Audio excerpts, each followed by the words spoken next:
Hey George, it's Glenn here.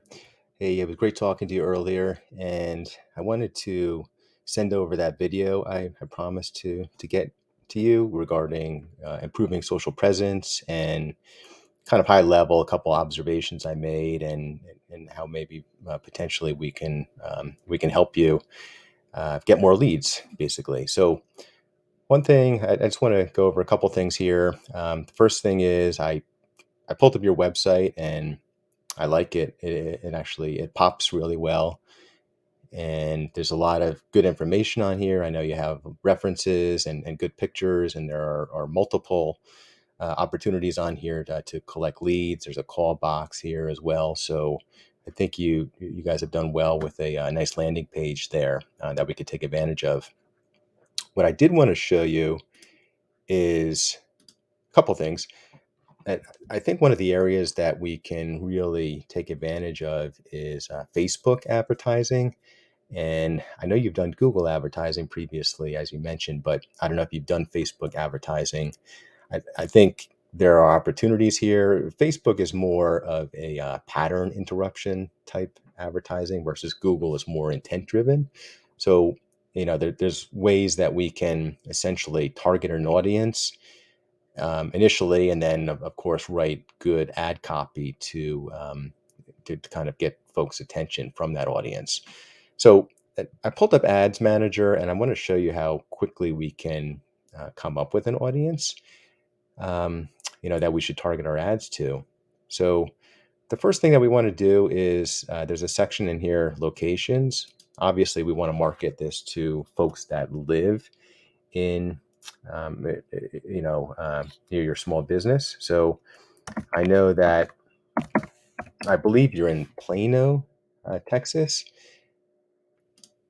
and not Plano, Texas Place, Plano, Texas. So if we input that information, right, we can see that the audience size over to the right side here is about 2.2 to 2.6 million. So that's pretty large. Ideally, for small businesses, at least when they're starting out, we want to start with about 500,000 or so. We can always scale it up, as things start doing better and better. But that's the typical audience size, and especially for the budget that we're working with. Um, so one thing we can do is, it's too big. So the first thing we can do is we can get the radius closer to about 10. And then you see right away the size goes down to about 750,000 people. The other thing we can do is we can play with the age demographic. So 30 to 60 is actually pretty good in terms of the number of people that we want to target. We could do 30 to 65 plus maybe. And the rationale for the age is that we're targeting homeowners specifically. So there's a pretty good chance that those people are homeowners. Genders we usually leave alone. Facebook is smart enough to figure out, who to market the ad to. But we can also do, what they call interest targeting as well. So sticking on that theme of homeowners, we can think about, people who are interested maybe in home improvement could be homeowners as well.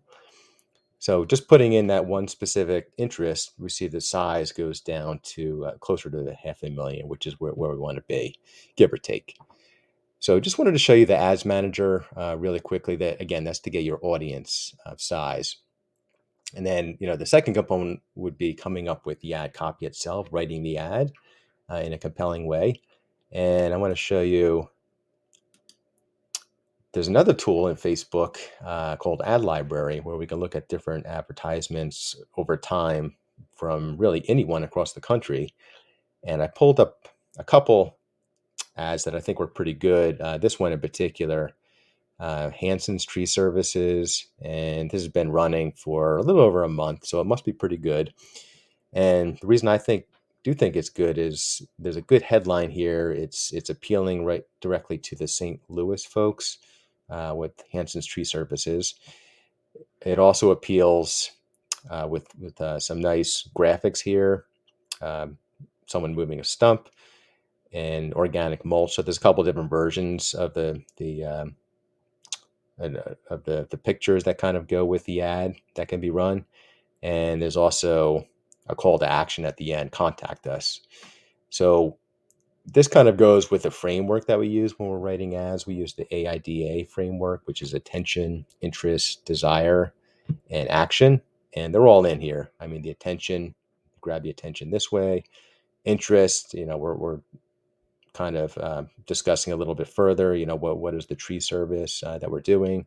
Desire is, we're here to help you keep your property looking its best.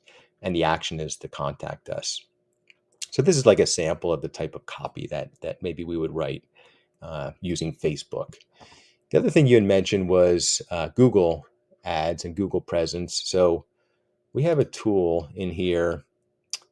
It's called SpyFu. And what you can do is you can search your competitors. So here you are, Parker Tree Service at the top there. And then you can see what folks are spending on advertising. So we can see that, Jensen Brothers is kind of off the charts. I don't know if they're really comparable. That's a lot of money. Local Tree Service Pros, maybe that's someone we can look at. We can kind of see what they're doing. They're spending 4.5 thousand a month on advertising. So, what you can do is you can click on it. There's all kinds of stuff you can do. You can see what the keywords are that they use. Okay. Who the competitors are again. Yeah.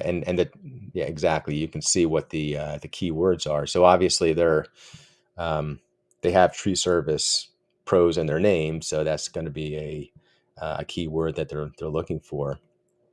And you can also go in and you can see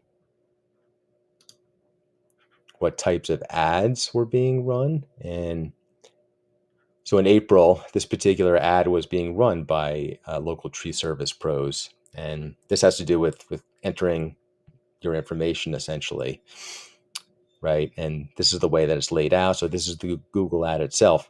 So I just wanted to make the point that we have a tool, SpyFu, where we can do research and we can borrow what's working well from competitors and hopefully even do it better than they are and get the rankings to show up higher on the Google page when it comes up. So I want to keep this pretty high level. We can definitely talk about it in further detail. It seemed like you were interested, and I would love to catch up with you. I will send this over to you today, and I will give you a call on Monday to see if we can talk about it further. Okay, so I hope you have a great weekend, George. Thank you. Bye.